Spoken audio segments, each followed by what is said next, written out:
Between desert and deep ocean, the Red Sea hides a world far more alive than its surface suggests. From above, this ocean looks narrow, but below the surface, it opens into a vertical kingdom. The desert disappears, the heat fades, and the ocean begins to reveal its hidden world. At first, the reef looks like paradise, a living ocean city filled with color, fish, and light. But this beauty is not peaceful in a simple way. Every fish here lives close to danger. In this ocean, coral is not only shelter, it is a maze where every path can become a trap. The Red Sea Ocean is a corridor of predators, where every layer has its own hunter. Beyond the reef edge, the ocean changes. The blue becomes deeper, quieter, and more dangerous. Hammerheads patrol the blue, reef sharks guard the walls, barracudas wait in the current, and silent hunters hide below. So who truly rules this narrow ocean corridor? The answer begins here.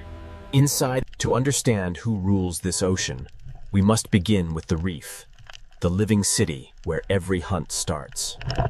For small fish, the reef is protection. But for predators, it is also a map.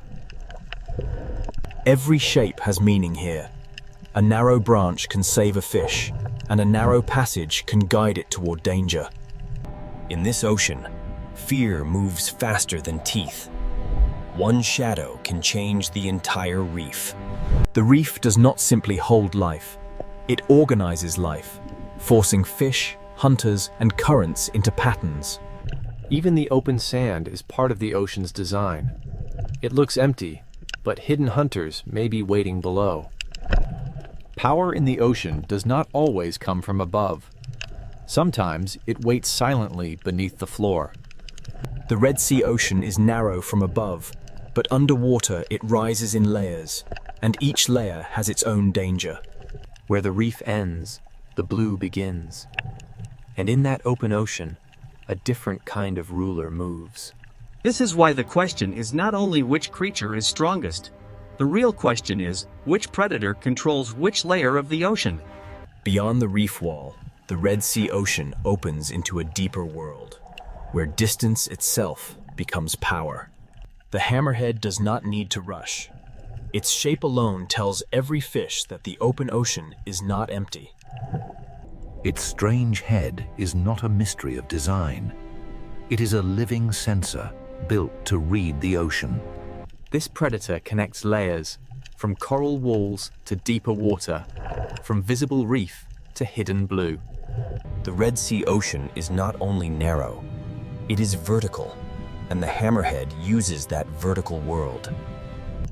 Down here, the reef is no longer a city of color. It becomes a memory of light above the hunter. Its presence travels ahead of its body. The fish feel the pressure before the shadow fully arrives. The hammerhead may rule the blue edge, but the reef itself still protects those fast enough to read the warning. In this ocean corridor, even after the shadow leaves, the behavior of the reef has already changed. But the hammerhead does not rule the coral itself. Closer to the reef, another hunter keeps the ocean city alert. But the hammerhead does not rule the coral itself. Closer to the reef, another hunter keeps the ocean city alert. A reef shark does not need violence to command attention. Its patrol alone sends a warning through the ocean. Here, power is rhythm. The shark follows the wall, and the fish reshape themselves around its path. The reef gives fish places to hide, but it also gives predators routes to follow. A single shark can turn open water into risk, and a safe path into a difficult choice. Not every reef shark moves the same way. Some patrol the edge, while others wait inside the hidden architecture of coral. In the Red Sea Ocean, even a resting predator changes how fish use space. In shallower ocean light, Another reef shark carries the same message. The open edge is never neutral. These sharks do not simply hunt fish.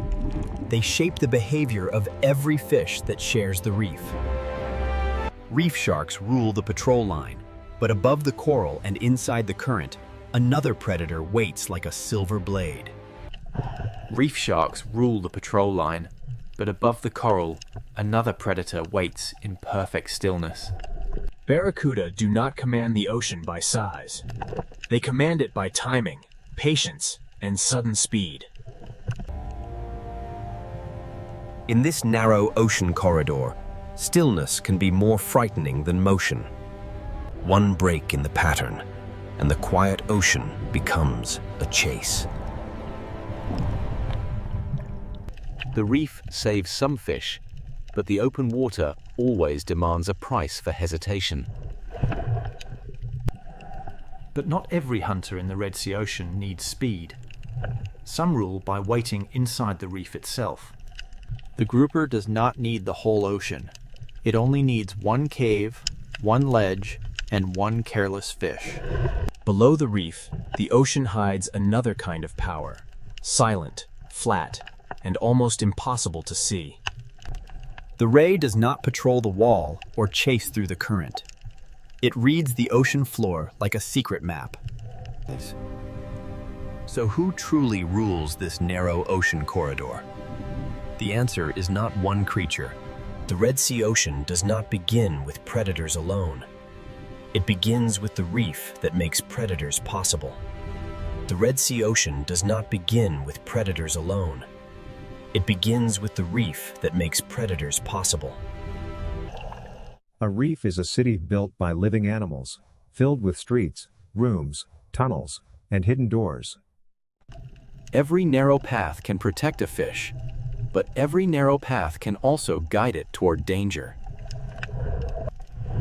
In this ocean, danger often arrives first as pressure, not as teeth. The reef creates choices, and in a predator's ocean, every choice has a cost. Grazing fish feed in the open, but they never forget the shelter behind them.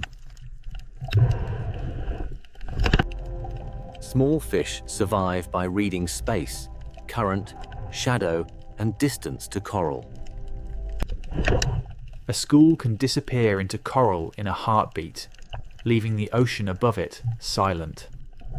The reef protects life by hiding it, releasing it, and hiding it again. But the same shelter that protects prey can also conceal a hunter. Predators learn these paths because the reef teaches fish where they must pass. A gap that lasts only a second can become the most dangerous place in the ocean. Safety is never permanent here. It is borrowed from the shape of the reef. This is why the Red Sea Ocean feels larger than it looks. It is narrow, but it is layered. Between coral walls, even sand becomes part of the hunting system.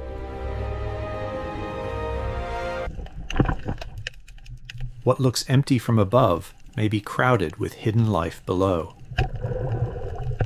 The reef connects the bottom, the wall, the current, and the blue water beyond. A shallow coral garden can become a deep wall in only a few meters. At this edge, the ocean is divided into those who hide and those who hunt. Current turns the reef into motion, and motion reveals where fish must go. To feed in the current, fish must risk exposure. To survive, they must measure every meter. Not every predator is a giant. Some are smaller pressures that keep the reef alert. In the reef city, position can matter more than speed.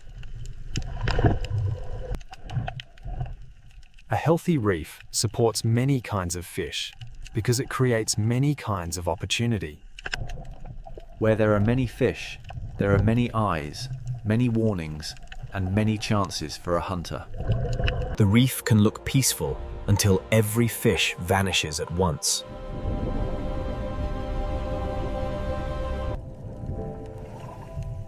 Survival here is a rhythm of leaving, hiding, and returning. The architecture of coral decides how the ocean moves. At the slope, the reef becomes a border between the crowded city and the unknown blue. The closer fish stay to structure, the more choices they have when danger arrives. The blue beyond the wall is not empty space. It is another hunting ground. This is the first lesson of the Red Sea Ocean. Predators are not separate from the reef. They are products of it. The reef keeps fish alert, and alert fish keep the entire ocean city moving. Every meal is a calculation. How far from shelter? How long in the open? How close to the current? The reef is not one solid wall. It is a network of safe zones divided by danger. Ambush does not need open space. It needs a place where prey must pass. Even one coral tower can contain many worlds: surface, shelter, shadow, and risk. The more complex the coral, the more complex the hunt becomes. A healthy reef creates density, and density brings both abundance and danger. Where current touches coral, food arrives, fish gather, and predators learn to wait. Where current touches coral, food arrives, fish gather, and predators learn to wait. Above the coral is opportunity. Inside the coral is safety. Between them is the risk that shapes every fish. The reef begins every hunt, but not every hunter stays inside it. The reef surface holds small fish, the caves hold patience, the sand holds secrets, and the blue holds distance. Where the wall ends, the reef stops controlling everything, and the open ocean begins to take over. This boundary is one of the Red Sea's most powerful places, where shelter ends and true open water begins. Beyond the reef, power belongs to animals that can read distance, depth, and current. And when the reef wall falls away, one of the Red Sea's most iconic shadows begins to appear. The reef has shown us where every hunt begins. Now the ocean will show us what moves beyond its walls. Beyond the reef, the Red Sea Ocean belongs to distance, depth, and shadows. The hammerhead is not a reef hunter. It is a reader of open ocean space. Its strange shape is not weakness. It is a tool built to sense the hidden signals of the ocean. Here, the coral city fades, and the ocean becomes a map of current, depth, and motion. The Red Sea is narrow from the sky, but underwater it falls into a vertical world. A predator that can move through depth has access to a larger world than a reef-bound hunter. This is the hammerhead's power. Not only strength, but access to many layers of the ocean. It follows invisible roads where current carries scent, movement, and the possibility of prey. The hammerhead does not need to enter the reef to make the reef feel watched.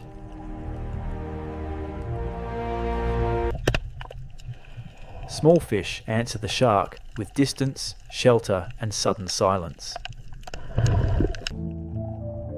This is not the rule of constant attack. This is the rule of presence. Its body is built to search, to sense, and to move across ocean space with patience. Farther from coral, the ocean becomes less visible, but not less alive. Out here, the hunter belongs to the space between what can be seen and what can only be sensed. When it returns toward the reef, the ocean reacts before the shadow reaches the wall. The hammerhead rules the open edge, but coral still gives smaller fish a chance. From inside the reef, the blue ocean is not empty beauty.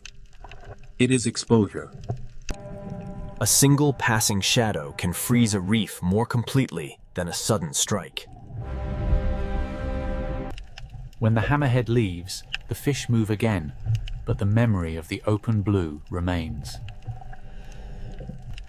When the hammerhead leaves, the fish move again, but the memory of the open blue remains. But the hammerhead does not rule the coral itself.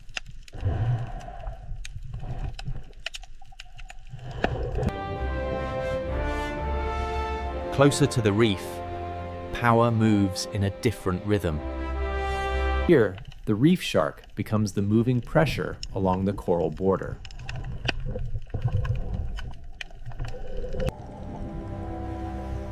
It does not need to be the largest predator to change the order of the reef. The reef gives fish shelter, but the shark turns every open lane into a decision. A channel is not just a passage. With a shark nearby, it becomes a test. The reef shark reads edges, walls, current, and hesitation. Its power is not chaos. Its power is order. Once the patrol passes, the reef relaxes, but never completely. Some reef sharks patrol in motion. Others turn the hidden spaces of coral into quiet danger. Even resting, a predator changes the way fish approach the reef. In shallower light, another shark carries the same ancient pressure.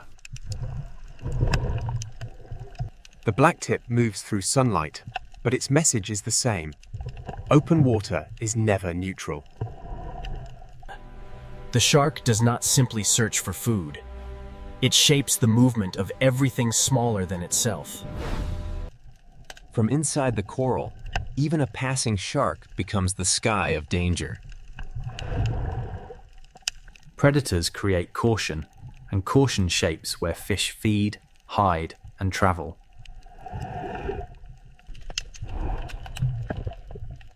This is why reef sharks matter, even when they do not strike. Walls, channels, slopes, and currents give sharks edges to follow. The reef learns the rhythm of patrol, and every fish inside it learns to answer. Current brings information, and a shark knows how to read it.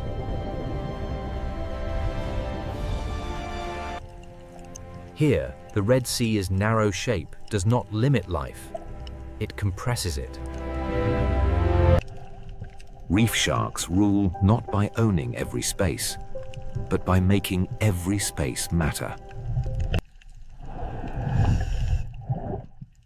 But the patrol line is not the only zone of power. Above the coral, in the open lanes of the ocean current, another hunter waits for one perfect moment. The hammerhead rules the blue edge. The reef shark patrols the wall. But speed is about to change the rhythm of the ocean. Part of the Red Sea is ruled by depth, part by patrol, and now the current belongs to the silver blades. In the current above the reef, the Red Sea ocean changes rhythm again.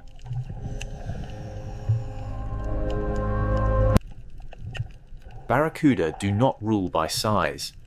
They rule by stillness before speed. The ocean looks calm, but every fish beneath them is calculating distance to shelter.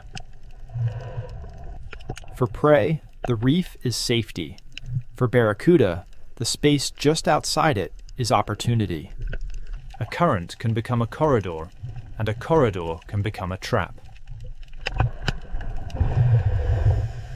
One instant of hesitation, and still water becomes a chase. The reef saves the quick, but the open ocean punishes the separated. Barracuda power lives in contrast. Long patience, then one precise explosion of speed.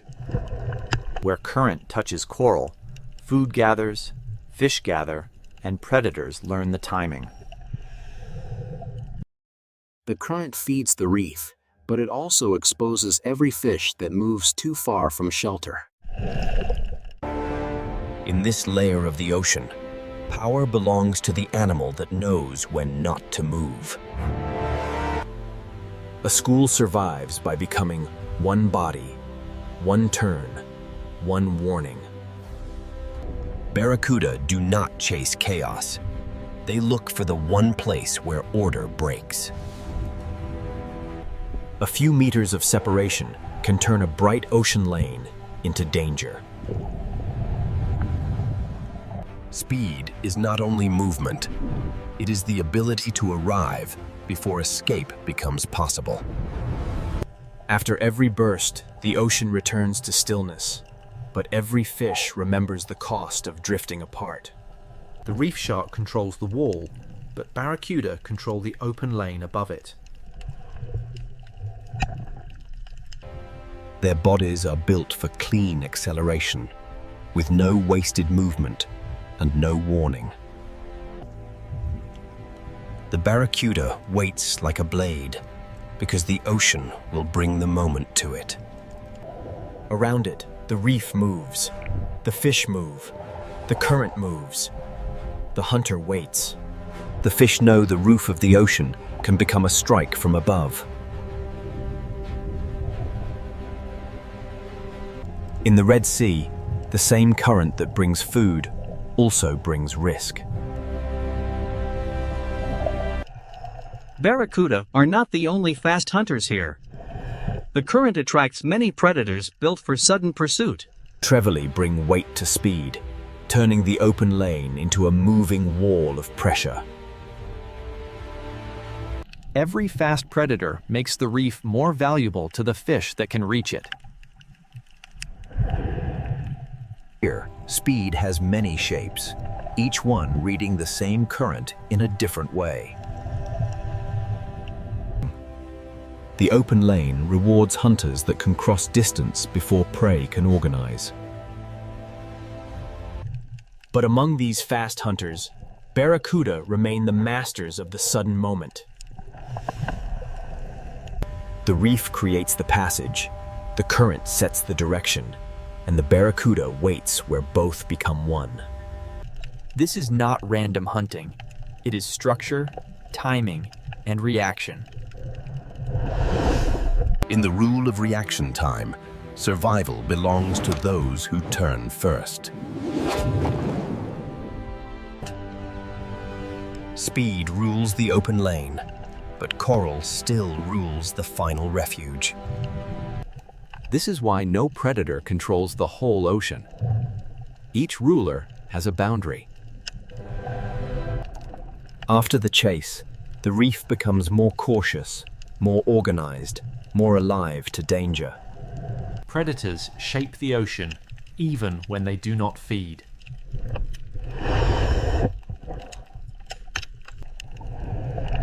The map is not drawn in sand or stone.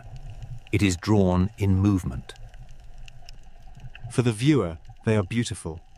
For the reef fish, they are the shape of the open water's danger. The Red Sea Ocean gives them a perfect stage. Clear water, strong current, and fish forced close to structure. But the reef has predators that do not need open water or sudden acceleration. Below the silver hunters, the reef holds a slower kind of power. Here, dominance is not measured in speed, but in position.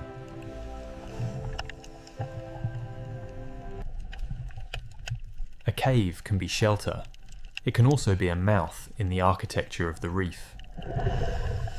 After the speed of the current, the Red Sea Ocean now reveals the power of waiting. The current belongs to the silver blades, but the caves belong to hunters that never need to chase. To understand the next ruler of the Red Sea, we must leave speed behind and enter the shadows. In the next layer, the Red Sea Ocean will show us that silence can be just as dangerous as speed. Here, the Red Sea Ocean leaves speed behind and enters the kingdom of patience. The grouper does not need open ocean speed. It controls one place completely. Its greatest weapon is not only its body, it is position. The reef builds the stage, and the grouper chooses the best place on it. A predator does not need to strike to control the movement of fish. This is ownership through stillness, a small kingdom ruled by waiting. In the reef, the most dangerous distance can be the last few inches. A ledge is not just rock. It is a boundary between visibility and surprise. The Red Sea Reef is full of doors, but not every door leads to safety. The grouper's world is not wide like the hammerheads, but inside this structure, its control is complete. And in smaller cracks of the same ocean city, another hidden hunter waits. The moray does not need a wide territory. It turns a crack in the reef into danger. In this layer of the ocean, visibility belongs to prey, but concealment belongs to the hunter. The reef does not only create shelter for fish, it creates invisibility for predators. Every fish that passes this crack must decide how close is too close. Inside the reef, the ocean becomes a maze of safe routes and forbidden openings. Some predators dominate by making fish avoid spaces they cannot see into. The reef gives life many exits, but every exit opens into another risk. Grouper and moray share the same lesson. In the reef, structure can be stronger than speed. But not all hidden power waits inside the coral.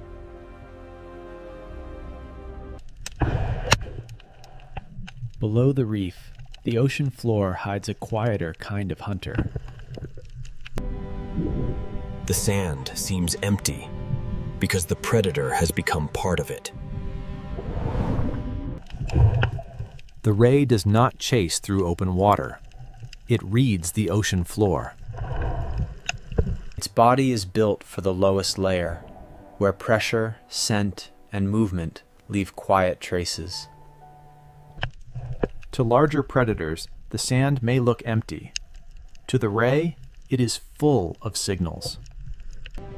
A small movement under the sand can become a message only the bottom hunter understands. The cave, the crack, and the sand are different worlds, but all belong to the same ocean system. Power does not always cast a shadow overhead. Sometimes it waits beneath a thin layer of sand. The danger disappears not because it leaves, but because it becomes invisible again. The sand is not a gap between important places. It is an entire layer of the hunt. In this lower world, the hunt happens through contact, pressure, scent, and patience. Each hidden predator controls a different part of the reef's lower architecture.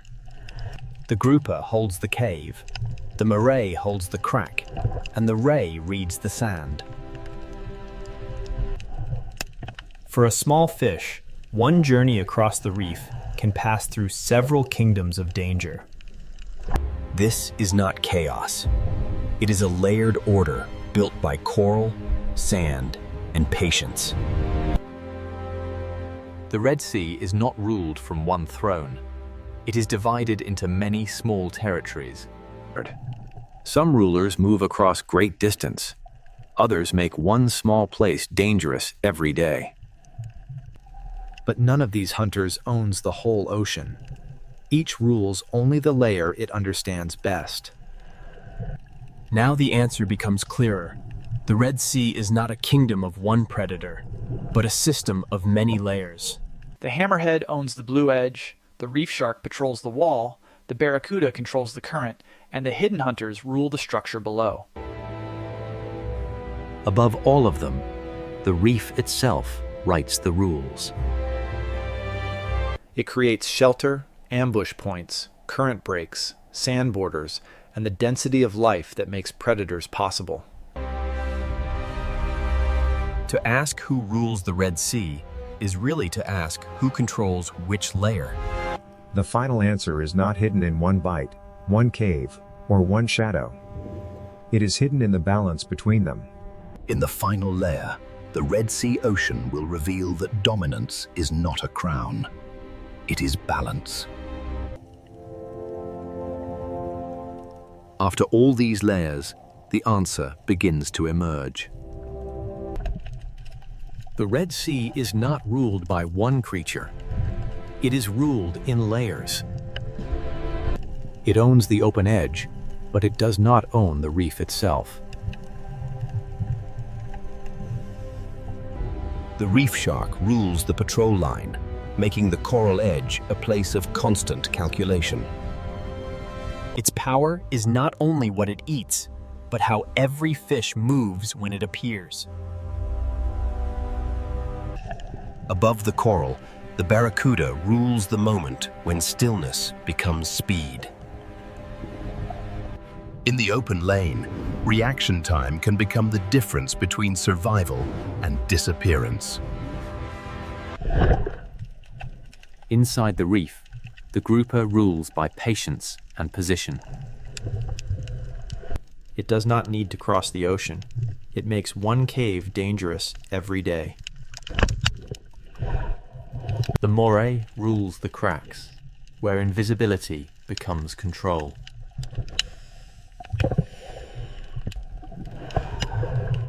On the sandy floor, the ray rules the world that many predators ignore. It reads the floor the way a shark reads open water. Each predator rules a place, but none of them rules the entire ocean alone. The real structure is not a throne. It is a map of layers. For small fish, survival means knowing which layer belongs to which hunter. Predators create caution. Caution shapes movement. Movement shapes the reef. A reef is more than coral. It is coral plus fish, grazers, predators, current, sand, depth, and time. When predators disappear, the ocean does not simply become peaceful. It becomes different. A reef may still look alive, but one invisible layer of control can be missing. A predator's presence is part of the reef's rhythm. The grouper changes how fish use the cave.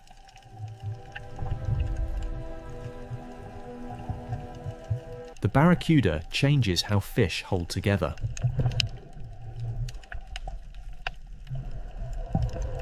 The ray changes how life moves across the bottom.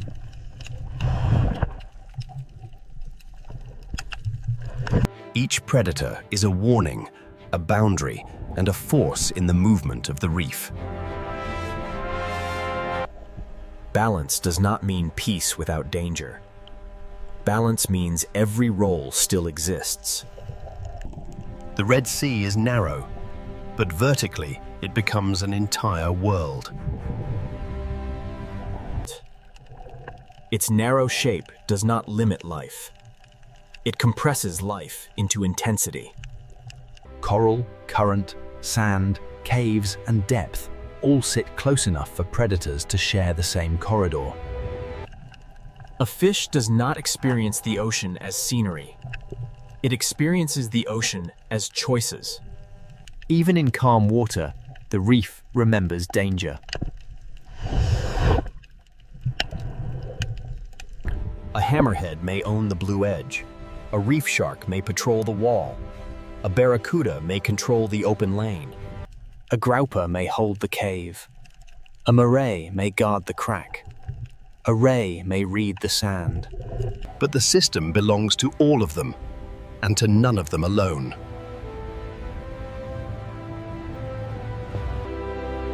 Above all predators, the reef itself rules the rules. It builds the shelters, the hunting lanes, the current breaks, and the density of life. Without the reef, the predators lose the structure that gives their power meaning.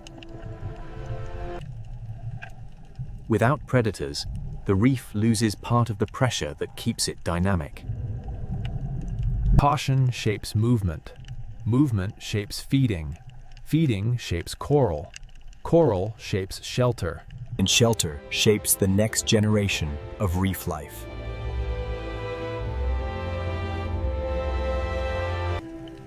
This is the Red Sea's real power. Not one monster, but a living network. Dominance here is not noise. It is pressure moving quietly through every layer. From above, this may look like one narrow sea. Beneath the surface, it is many worlds stacked together. Every fish, every coral branch, every shadow, and every current carries part of the answer. The question was never only who is strongest. The question was, who belongs to which layer? The answer is, not one king.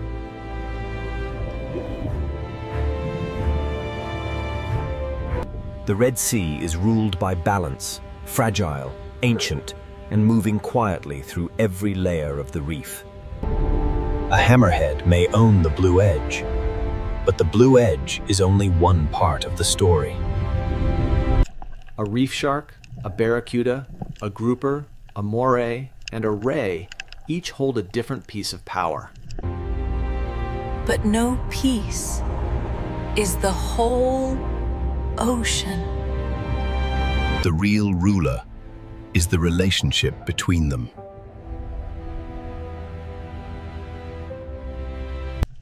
In a world so narrow, steep, and alive, dominance is not a crown. It is balance.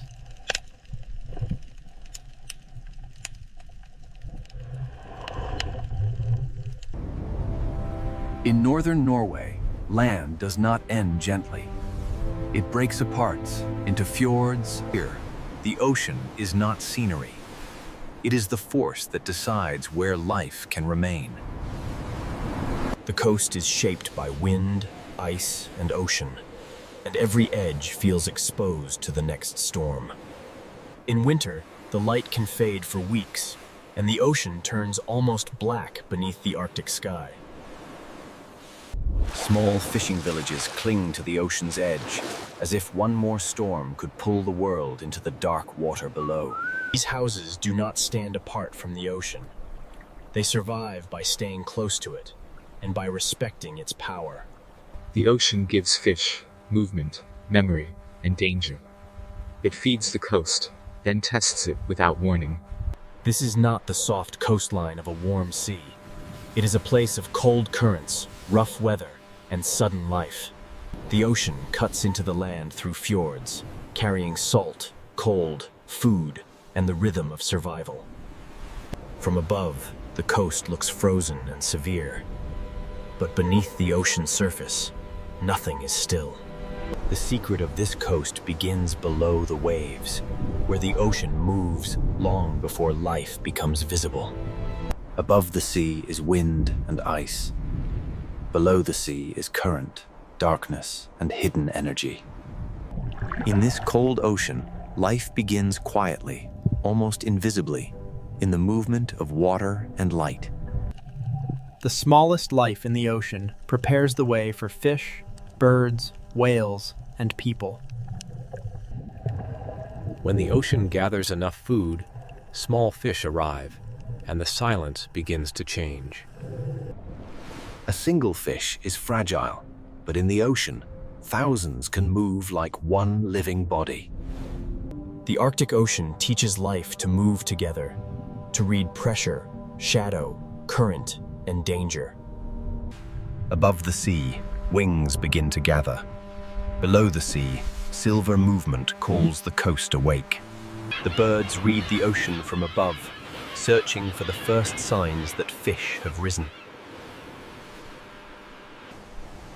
Even the wind becomes part of life here, lifting wings above the restless ocean. The fjord looks silent from far away, but the ocean beneath it is beginning to concentrate life. Then, from the cold ocean, a breath appears, proof that giants have followed the fish. The ocean has sent a signal, and the largest hunters in these waters are beginning to answer. Nothing here is random. The ocean gathers prey, and every predator must arrive at the right moment. The same fish that shine beneath the sea also lift life into the sky. Here, ocean, mountain, bird, fish, whale, and village are not separate stories. They belong to one system. Northern Norway is alive because warm and cold meet at the edge of the ocean. The sea gives, and the sea tests. It opens the coast, then closes it with storm and ice. People do not conquer this ocean. They build beside it, waiting for weather, fish, and season to allow life forward. A harbor here is more than shelter. It is the thin line between the village and the open ocean.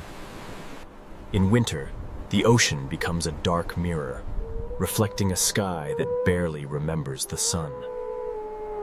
Yet even in darkness, the sea keeps moving, carrying warmth from far beyond the frozen north. The first answer to this coast lies under the waves, where currents soften the Arctic edge. Warm Atlantic water pushes north into a polar world, and the ocean becomes a living boundary. Where ocean water mixes, nutrients rise. Where nutrients rise, the smallest life begins to bloom. Plankton feeds small life. Small life feeds fish. Fish will soon call the giants back into the ocean. Plankton feeds small life. Small life feeds fish. Fish will soon call the giants back into the ocean. Before the whales arrive, before the birds scream, the ocean gathers itself into one shining mass. The fjord becomes a stage, and the sea prepares the first great drama of winter. One breath appears, then another. The ocean has brought the hunters into the fjord. Orcas arrive with intelligence, patience, and the precision required by this unforgiving ocean.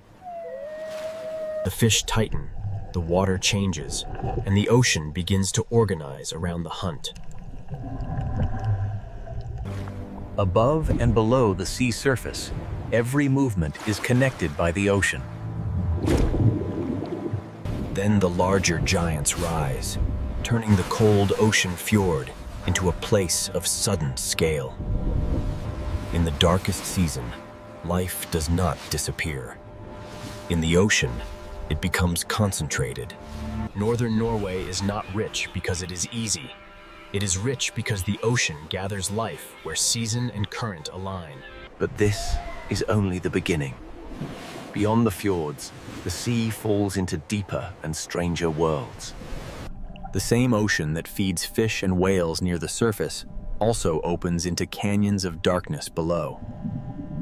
To understand this coast, we must follow the ocean from current to fish, from fish to whale, and from whale to village. This is Norway at the edge of wind, ice, and ocean nigh. And the story begins with The story begins beneath the ocean, where a hidden current keeps this frozen coast alive. Northern Norway should feel locked in ice, yet the ocean refuses to become still. Far to the south, Atlantic water begins a long journey north, carrying heat into a polar world. This current does not make the Arctic warm, but it softens the edge. Below the ocean surface, hidden warmth travels through the dark. The coast survives because the ocean is not one single body of water, but many forces meeting. Where Atlantic warmth meets Arctic cold, the ocean becomes dynamic, restless, and rich. Where Atlantic warmth meets Arctic cold, the ocean becomes dynamic, restless, and rich. When light returns after the long darkness, microscopic life begins to bloom. A bloom this small can change everything, because the entire visible drama begins with the invisible. Plankton feeds smaller animals, and those smaller animals become the first bridge toward fish. Small fish follow the bloom, and the cold ocean begins to concentrate energy.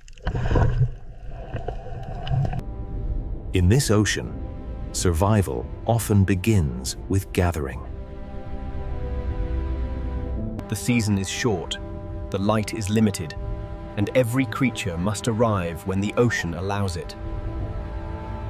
The fjord becomes more than a landscape. It becomes a corridor where the ocean gathers life. One fish is almost invisible in the sea. Thousands can change the shape of the water. When the school turns, the ocean flashes. When it tightens, it becomes a living mass.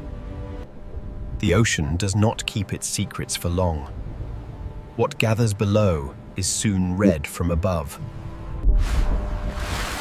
Birds begin to circle because the sea beneath them has changed. They watch the water, reading ripples, flashes, and the movement of fish beneath the ocean skin. Below the birds, the fish are no longer scattered. The ocean has begun to build a winter feast. This movement is not random. It is timing made visible inside the ocean. Across the cold sea, scattered life begins to come together. In winter, abundance in the Arctic does not spread gently. It gathers in dense, fragile places. This is how the ocean turns invisible energy into visible life. Plankton becomes fish, fish becomes movement, and movement begins to call the giants of the sea. A fjord can shelter life, but it can also concentrate it until every predator notices. From above, the signs are small.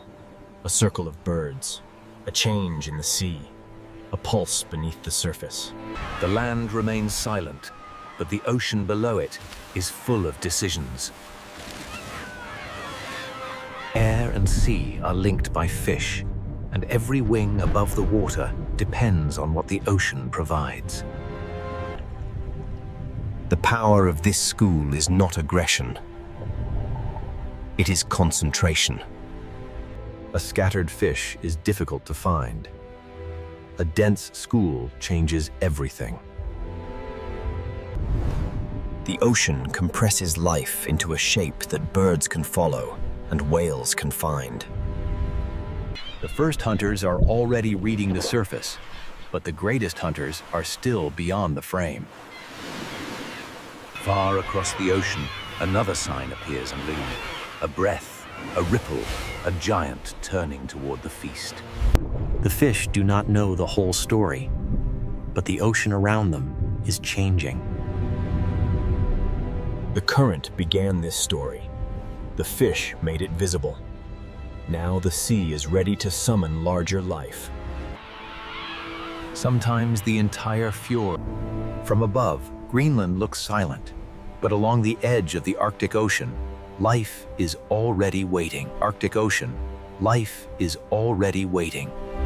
This is not an empty white world. It is a world where life hides, where ice and ocean meet.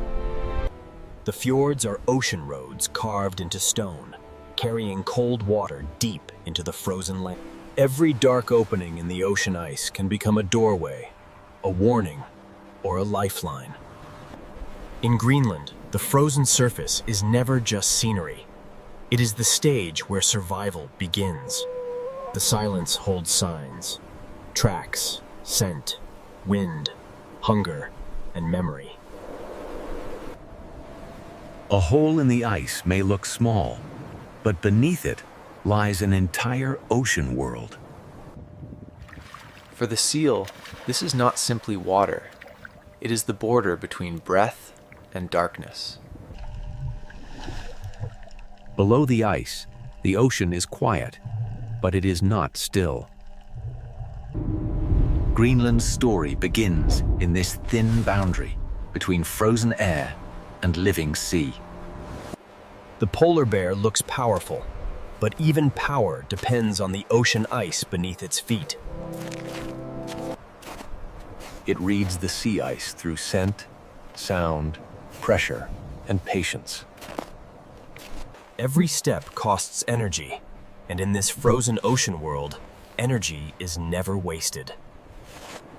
The strongest hunter here is still only one life, moving across a fragile frozen floor. Where the ocean opens, the food chain begins to gather. Birds follow the cracks because the ocean below carries food upward. From far away, these cliffs look lifeless, but the sea has already begun to fill them with motion. Here, wings turn ocean food into life on stone. The cliff is not only rock, it is a vertical city built beside the sea. Beneath the noise of wings, a smaller survivor reads the same ocean edge. The fox is small, but in a hard ocean-bound world, smallness can be a form of strength. It survives not by ruling the landscape, but by noticing what others miss. Where the ocean feeds birds, it also creates chances for the fox.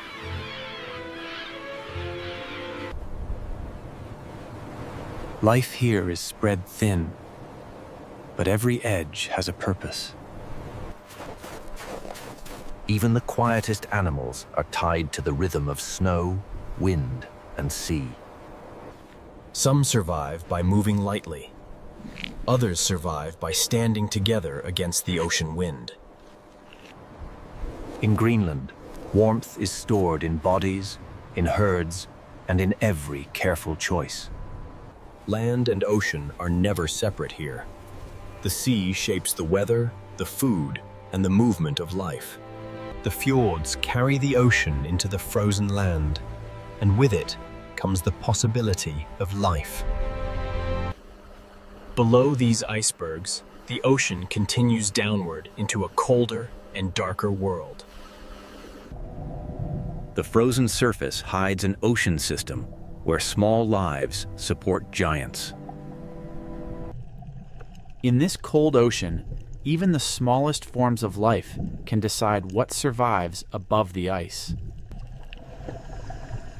Fish turn invisible ocean energy into movement, flesh, and survival. The seal carries this ocean energy upward, toward the frozen world above. A single layer of ice separates two worlds, but every life on both sides is connected. Glaciers bring the frozen interior to the sea, and the ocean answers with movement. To the animals of Greenland, ice is shelter, distance, danger, and direction. Far beyond the cliffs, giants follow the same cold ocean rhythm. A whale changes the fjord in a single breath, revealing that this frozen land is also an ocean world.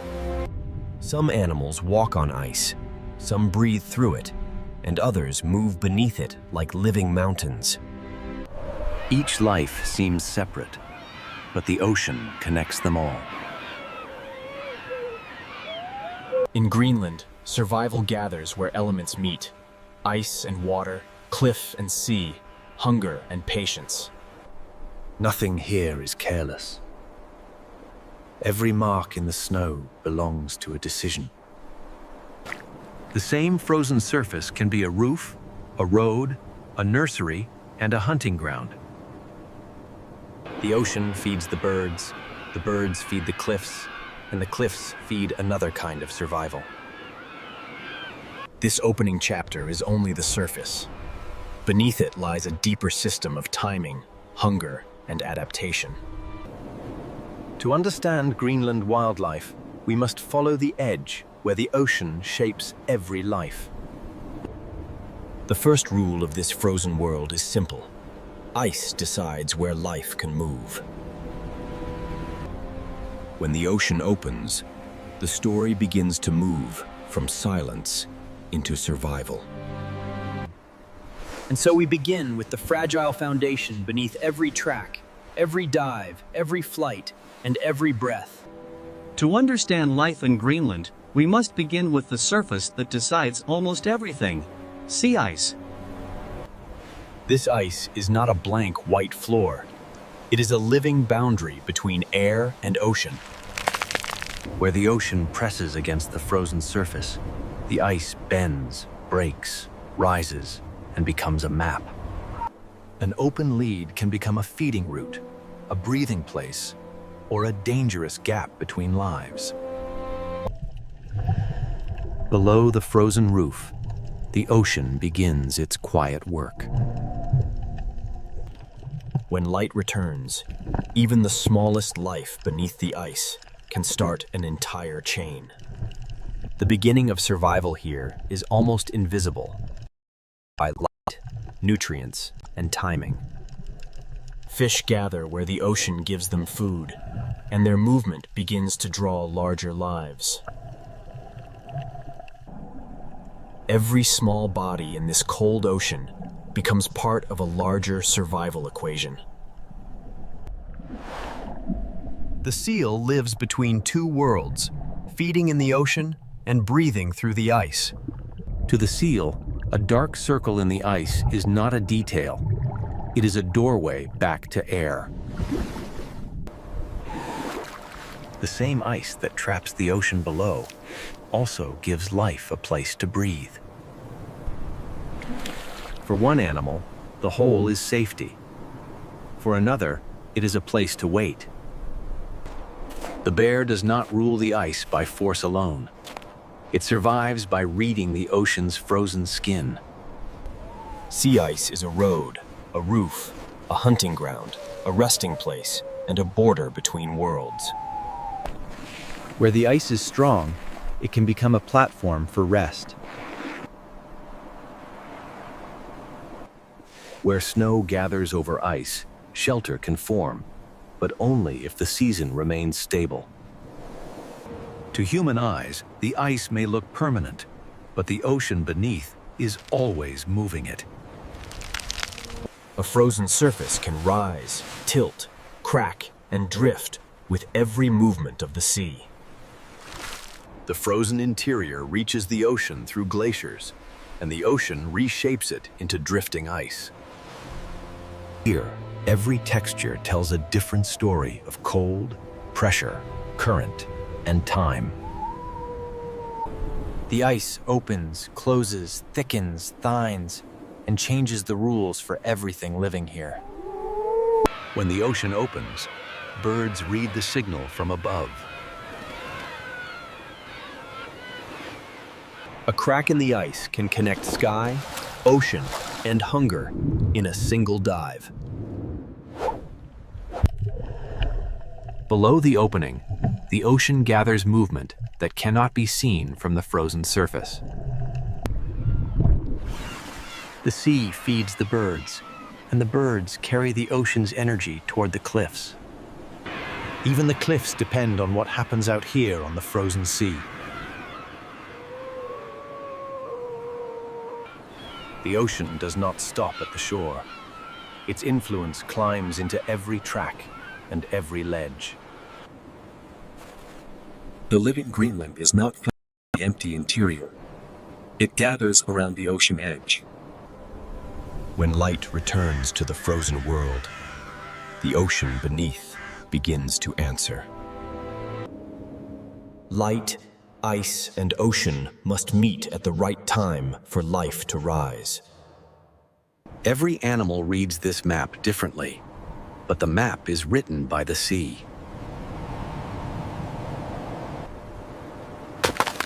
A sound in the ice can mean movement, danger, access, or change. Strength and weakness can exist only a few steps apart. From below, the ice is a ceiling of shadows, openings, and risk. The food web begins quietly, in colors and movements too small to dominate the eye. Plankton feeds fish. Fish feeds seals and birds, and the ice holds each layer close together. The seal is a bridge between the small ocean lives below and the hunters above. The ice connects every breath, dive, flight, and step. But the foundation of this world is fragile, and its rhythm is never guaranteed. When ice forms later or breaks earlier, every animal must spend more energy finding what it needs. Distance changes survival. A short crossing can become a long search. A wider opening can help one lion work hard. When the ice changes, the distances change, the timing changes, and the risks change. Even the giants of the fjord follow the patterns set by ice, current, and prey. This is the first rule of Greenland wildlife. Survival gathers where elements meet. And across this frozen stage, one relationship will define the next chapter. Above the ice waits the bear. Beneath the ice moves the seal. Above the ice waits the bear. Beneath the ice moves the seal. Between them lies the polar bear is powerful. But here, power begins with patience. The polar bear is powerful. But here, power begins with patience. A scent carried from the ocean can guide the bear farther than sight alone. Every step is a calculation, because every movement burns energy that may not return. To survive here, the bear must understand a map that is always shifting. For the seal, this small opening is life. For the bear, it is possibility. For the seal, this small opening is life. For the bear, it is possibility. The seal is built for this hidden ocean, where movement must be quiet, precise, and efficient. The seal is built for this hidden ocean, where movement must be quiet, precise, and efficient. The seal is built for this hidden ocean, where movement must be quiet, precise, and efficient. The seal is built for this hidden ocean, where movement must be quiet, precise, and efficient. The seal is built for this hidden ocean, where movement must be quiet, precise, and efficient. The seal is built for this hidden ocean, where movement must be quiet, precise, and efficient. The seal is built for this hidden ocean, where movement must be quiet, precise, and efficient. The seal is built for this hidden ocean, where movement must be quiet, precise, and efficient. The seal is built for this hidden ocean, where movement must be quiet, precise, and efficient. The seal is built for this hidden ocean, where movement must be quiet, precise, and efficient. The seal is built for this hidden ocean, where movement must be quiet, precise, and efficient. Beneath the surface, the seal is not helpless. It belongs to the ocean in a way the bear cannot. Its world is three-dimensional, shaped by pressure, breath, darkness, and memory. One animal walks on the frozen roof. One animal moves beneath it. Both are bound to the same ocean ice. The bear searches for the point where the seal's need for air meets the surface. The seal must choose when to rise, and sometimes survival means passing a doorway by. The most powerful image of the bear is not a roar.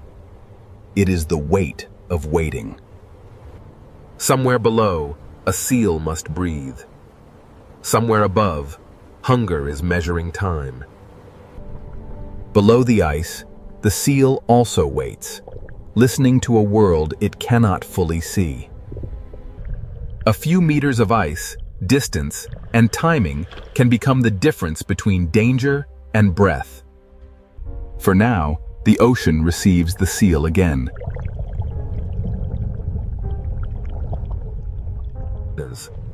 When the scent changes, the bear must decide whether to wait, move, or spend more energy. A failed wait is not dramatic, but in the Arctic, it still has a cost. The bear's hunting ground is also a moving platform, shaped by temperature, wind, and sea. When the ice changes, the distance between predator and prey changes with it. The seal's survival depends on food below, air above, and ice stable enough to connect them. Fish become seal energy, and seal energy becomes part of the world above. The food web is not a diagram here. It is a path through water, ice, and wind. Rest is not weakness. In a place where every calorie matters, rest is strategy. The ocean below is always active, even when the surface appears still. The seal moves where the bear cannot walk, but it must always return to the surface for air. A crack in the ice can help the seal breathe and force the bear to travel farther. In Greenland, the shortest path is often impossible. The ice decides the journey. For the seal, open water can mean freedom, but also exposure. Neither animal controls this place. Both negotiate with the ice. The bear is a hunter, but it is also a listener in a frozen ocean landscape. The seal is prey, but it is also a specialist of water, pressure, ice, and breath. Without sea ice, the bear can still walk, swim, and search, but its most efficient world begins to vanish. The seal also depends on ice, but in a different way, as sealing, shelter, and access to air. Both lives need ice, but not the same kind, not in the same way, and not at the same moment. Greenland's ice records movement, but only for a little while before the wind rewrites it. Storm, cold, hunger, and timing press on both animals at once. The bear's hunting ground is also a moving platform, shaped by temperature, wind, and sea. When the ice changes, the distance between predator and prey changes with it.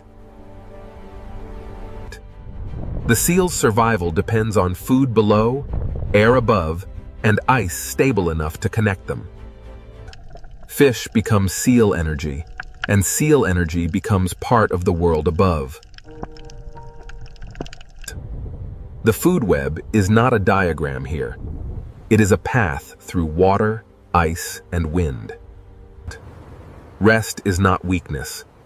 In a place where every calorie matters, rest is strategy. The ocean below is always active, even when the surface appears still. The seal moves where the bear cannot walk, but it must always return to the surface for air. Here, survival becomes smaller, quieter, and no less exact. The Arctic fox is small enough to vanish, but clever enough to read every edge of this frozen world. Compared with the bear, the fox seems fragile, but in Greenland, needing less can be a kind of strength. It survives by scent, memory, timing, and the ability to change its strategy when the ocean coast changes. The fox does not dominate the landscape. It listens to it. In a world where food is rare, even the smallest sound beneath snow can matter. Every movement must be worth the energy it costs. The coast gives the fox options: snow, stone, cliff, ice, and the ocean's leftovers. In Greenland, flexibility can be as valuable as strength. When the season changes, the fox changes with it. Its camouflage belongs to the season, not to one color. Summer does not make Greenland easy. It only opens a short window of possibility. Where the ocean feeds the birds, the cliff becomes a seasonal pantry for those who can read it. The fox takes opportunity where it appears, but every opportunity here is temporary. The ocean rises into the cliff through wings, and the fox waits below that movement. On this coast, balance is not only physical, it is the balance between hunger and risk. When food appears briefly, memory becomes a future meal. The fox survives by turning a scattered coastline into a map of chances. But the fox is not the only small life shaped by snow and sea. The Arctic hare survives by becoming part of the whiteness itself. Stillness can be protection when the landscape offers nowhere to hide. Every burst of movement must be measured, because speed also spends energy. Even in a frozen world, life searches for the smallest hidden food. The coast records many lives at once, but only until wind erases the page. Farther from the cliff, another kind of survivor follows the sparse food of the tundra. For these animals, survival is written close to the ground. The food is not abundant. It must be uncovered one small patch at a time. Their path is shaped by wind, snow depth, and the thin food left by a short season. And then the tundra reveals animals built not for speed, but for endurance.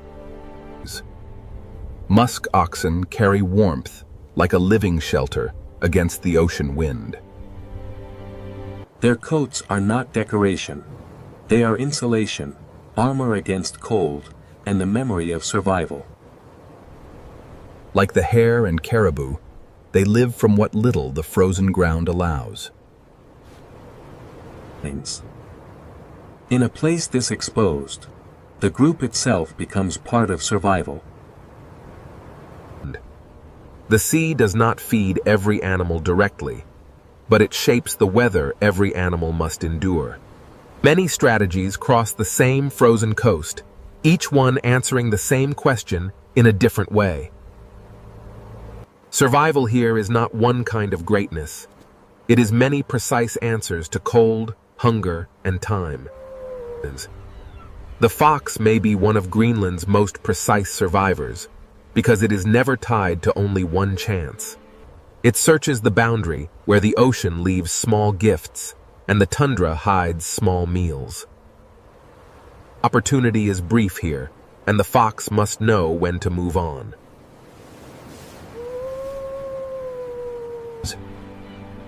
Its world is not land or sea, but the thin line between them. In Greenland, even nearby lives may pass without drama, each saving energy for its own struggle. Some search constantly, some endure in place. Greenland allows both, but rewards neither easily. A few stems beneath snow can matter as much as a breathing hole in the ice. Every track belongs to an animal, spending itself carefully. The fox shows that survival is not always loud, large, or obvious. The tundra teaches another lesson. Endurance can be as cinematic as motion. As light fades, the frozen coast keeps its lives close and quiet. By morning, the story begins again, written in new tracks beside the sea. And where the fox follows the coast, the next great world of Greenland rises above the ocean.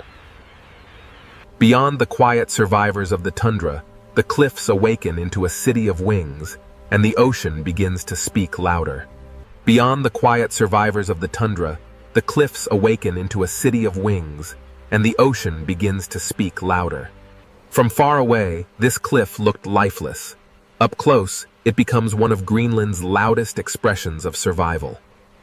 The ledges are narrow, the wind is constant, and yet life gathers here in astonishing numbers.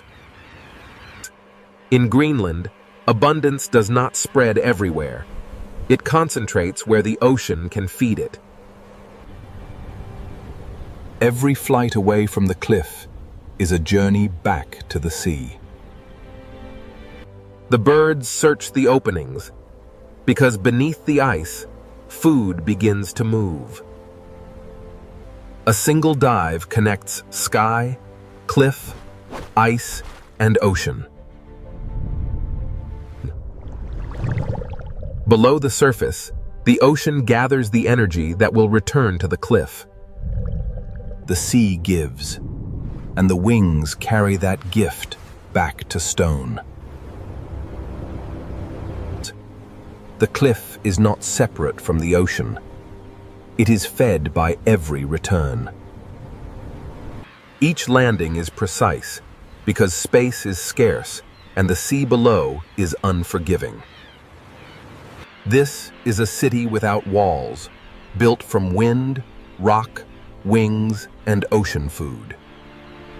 For the fox, the cliff is not noise. It is a seasonal map of opportunity. The smallest hunter survives by reading what falls, what changes, and what disappears. The ocean is being delivered upward, wing by wing. Different birds use the same coast in different ways, but all are tied to what the ocean provides. Small wings can carry enormous meaning in a place where nutrients are rare.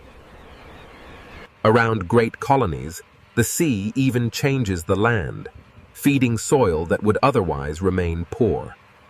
The cliff speaks for the ocean, and the ocean answers through wings. Beyond the cliffs, the coast opens again, and the scale of life begins to change. On the ice, walruses turn a drifting platform into a place of rest. Their bodies are built for cold water, but the ice still gives them a place to pause. The ocean receives them slowly, as if the boundary between ice and water belongs to both. Below the flow, another Greenland world opens, heavier, darker, and shaped by depth. Many marine mammals share the same frozen edge, each using ice and ocean in its own way. Some rest on the ice, some breathe through it, some pass beneath it almost unseen. The same ocean that feeds the birds also carries the lives of seals, walruses, and giants still farther offshore. Farther from shore, the scale changes again. A humpback whale changes the entire fjord with a single breath. The tail rises, and then the giant returns to the hidden ocean below.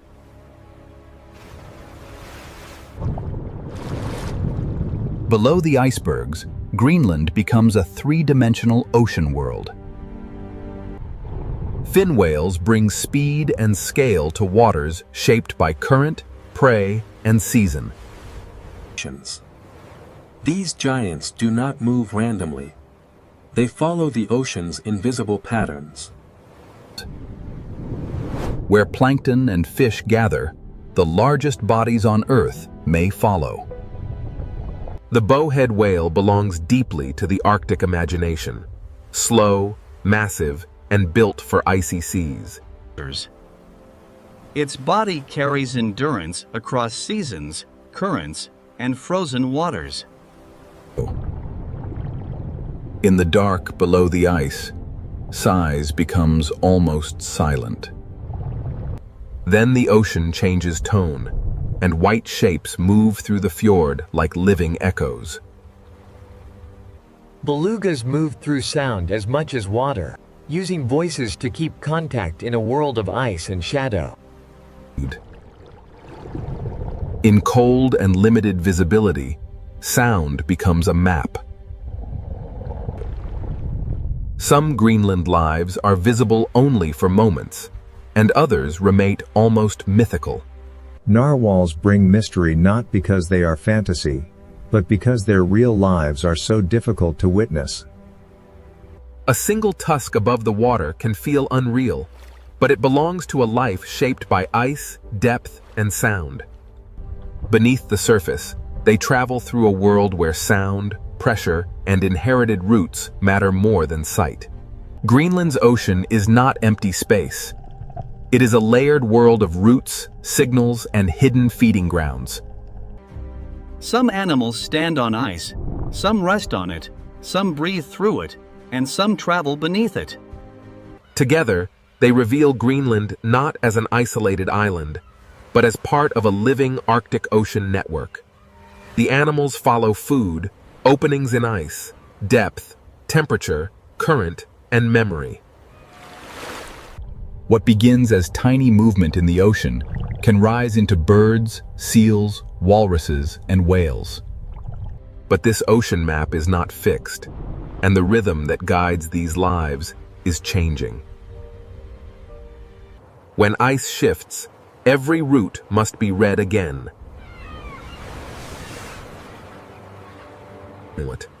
The cliffs, the seals, the walruses, and the whales all depend on timing in the sea.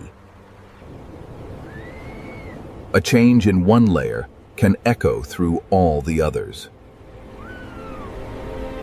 And now, the frozen map that holds these lives together begins to change its rhythm.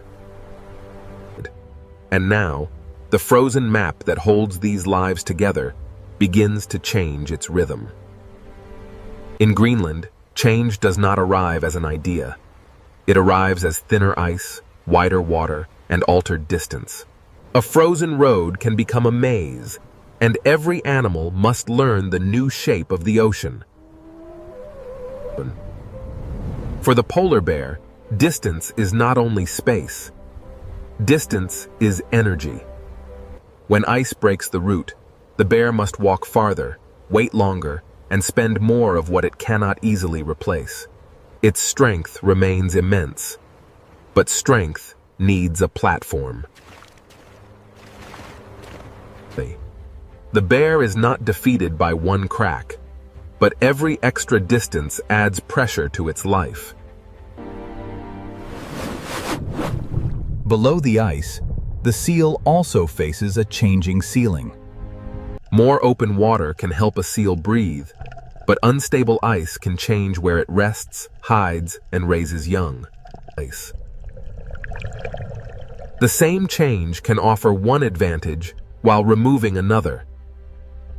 Nothing in Greenland has only one meaning. Ice can shelter, expose, connect, and separate. For seabirds, the question is not only whether food exists, but whether it appears close enough and soon enough. A longer flight can turn abundance into effort. The cliff still lives, but its rhythm depends on a sea that is never still. For the fox, flexibility is survival, but even flexibility depends on what the season provides. It searches the coast as it always has, but the coast itself is beginning to answer differently. On land, change appears in snow depth, exposed ground, and the timing of the short feeding season. The tundra animals endure weather from the sea, even when they do not feed directly from the ocean. A small plant, a thin crust of snow, and a few warmer days can change the choices of animals above the sea. And every part of Greenland returns to the ocean sooner or later.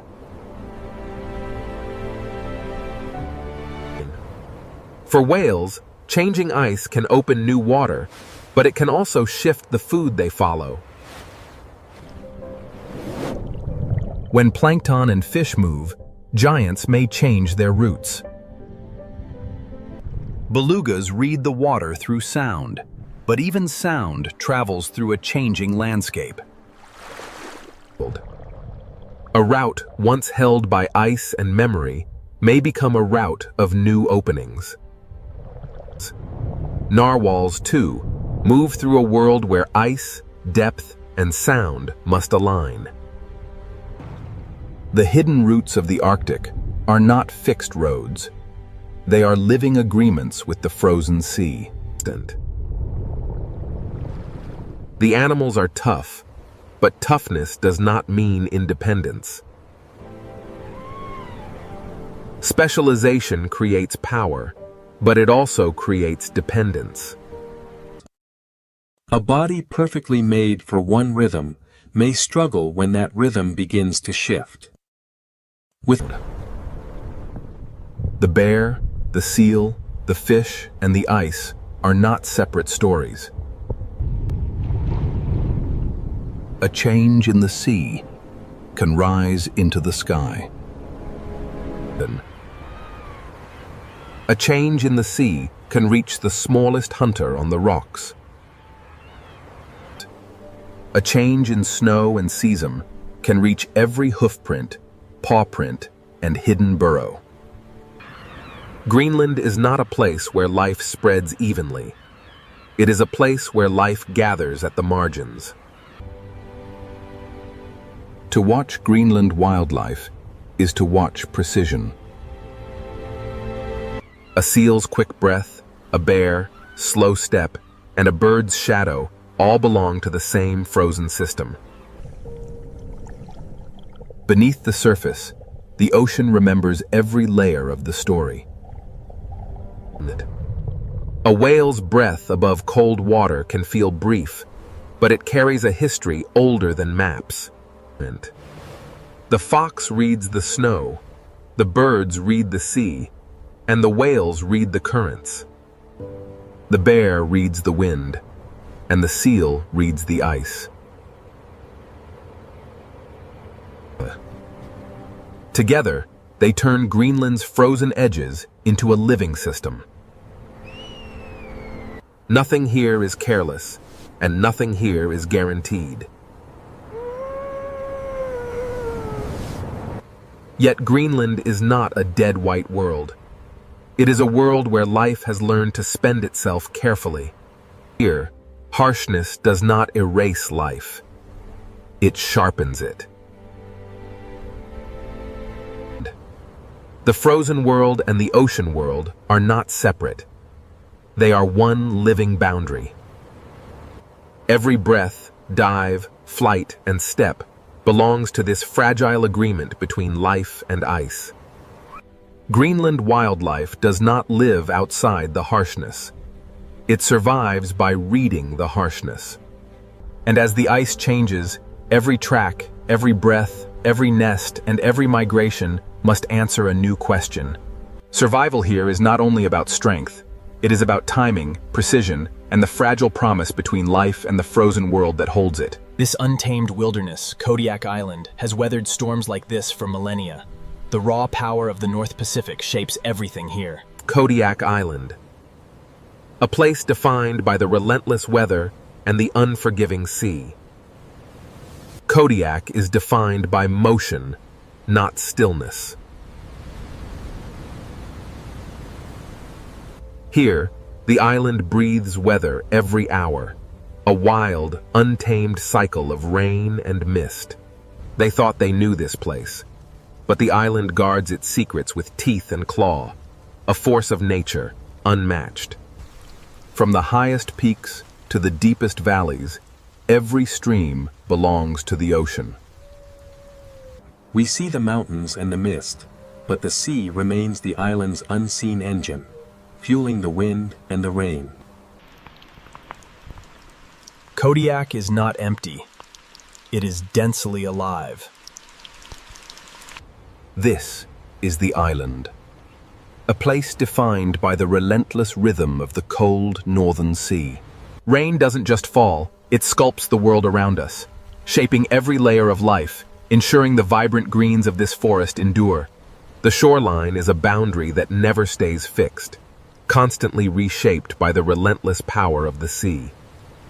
From the churning coastlines to the highest peaks, Kodiak is an island of thresholds, vast and untamed. This is where the freshwater surrenders to the sea, and where the island's greatest energy begins. Even deep inland, the sea is never far away. Soon, the river will pulse with life, a silver tide returning to the waters of their birth, continuing the endless cycle. This is a world governed by conditions, not comfort. Here, the weather itself speaks, and the storms that crash against these cliffs are simply part of the island's normal language. Here on Kodiak, the land, the sea, and the sky are bound together. It is a single, unbroken living system. These tracks mean only one thing. The giant bear of the island is near, and we are entering its territory. This is where the island begins to reveal its power.